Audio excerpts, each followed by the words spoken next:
El encendido de una computadora es una secuencia de comandos binarios perfectamente orquestada, que va más allá de la simple electricidad. Hoy realizaremos un análisis completo de la arquitectura interna de una PC moderna. Vamos a desglosar el proceso desde que se activa el interruptor hasta que se carga el sistema operativo.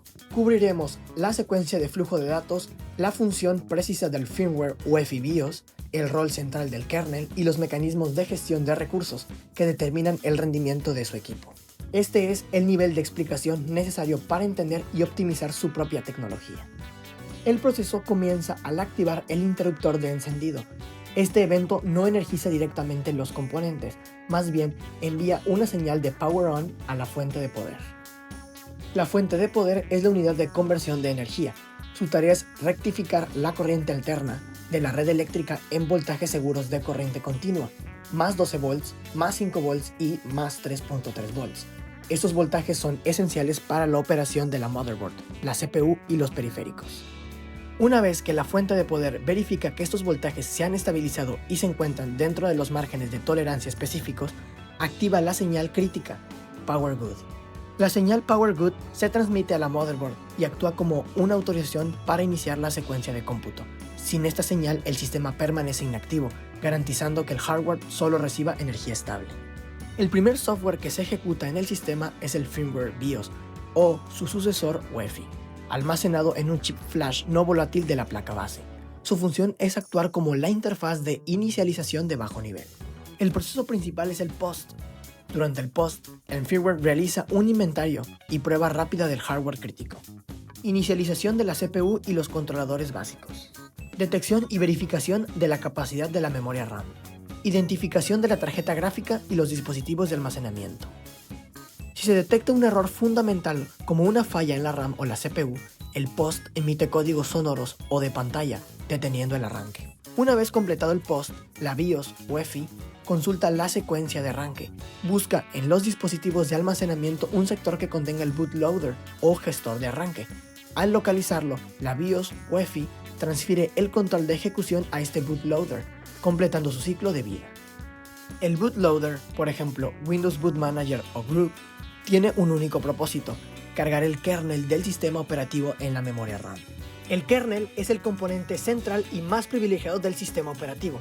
Es el primer punto de control software que se ejecuta después de la BIOS UEFI y es el responsable de gestionar la interacción entre el hardware y el software de aplicación.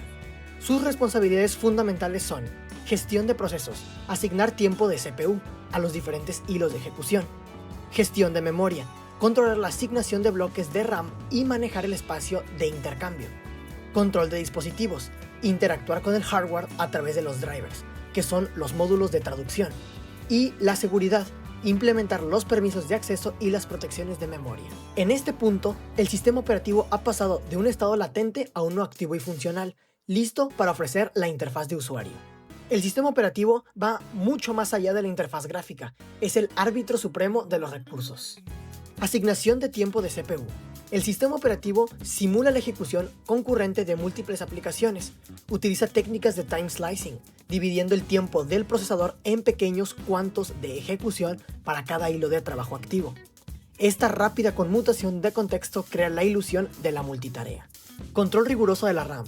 Dado que la RAM es un recurso limitado, el sistema operativo implementa un estricto mecanismo de administración de memoria.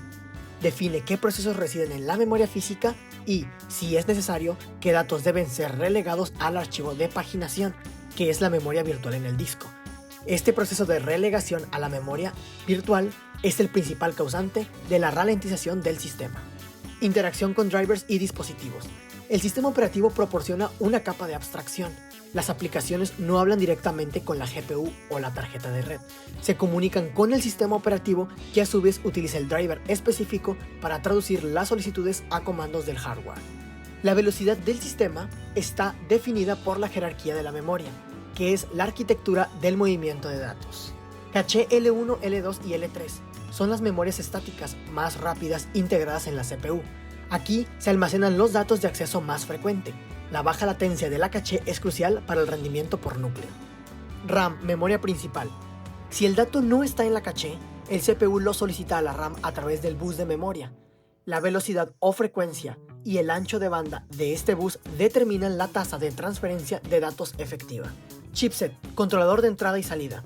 El chipset actúa como el punto de interconexión. Gestiona y enruta las solicitudes de datos de baja velocidad hacia los puertos USB, las tarjetas de expansión y los discos duros a través del bus PCI Express. Almacenamiento SSD NVMe.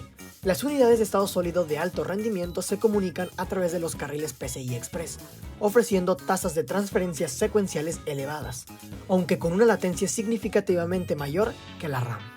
El flujo de datos es un movimiento continuo. El CPU solicita instrucciones, la RAM las suministra, la GPU las procesa y el chipset coordina las transferencias de entrada y salida. Cualquier latencia en esta cadena impacta el rendimiento global. Con este entendimiento de la arquitectura podemos diagnosticar las causas técnicas de la ralentización. Throttling térmico. El exceso de calor obliga al kernel a reducir la frecuencia de reloj de la CPU y/o la GPU para prevenir daños. Contención de RAM. Cuando la RAM se agota, el sistema utiliza el disco como memoria de paginación, disparando la latencia del sistema y causando inestabilidad. Cuello de botella. El procesador debe esperar que una operación de entrada-salida, por ejemplo, la lectura o la escritura de un disco duro lento como un HDD, se complete. Mala asignación de hilos. Un software mal optimizado consume recursos de manera ineficiente, saturando el scheduler del sistema operativo. Ningún fallo es misterioso, todos tienen una explicación en la secuencia de procesos que acabamos de describir.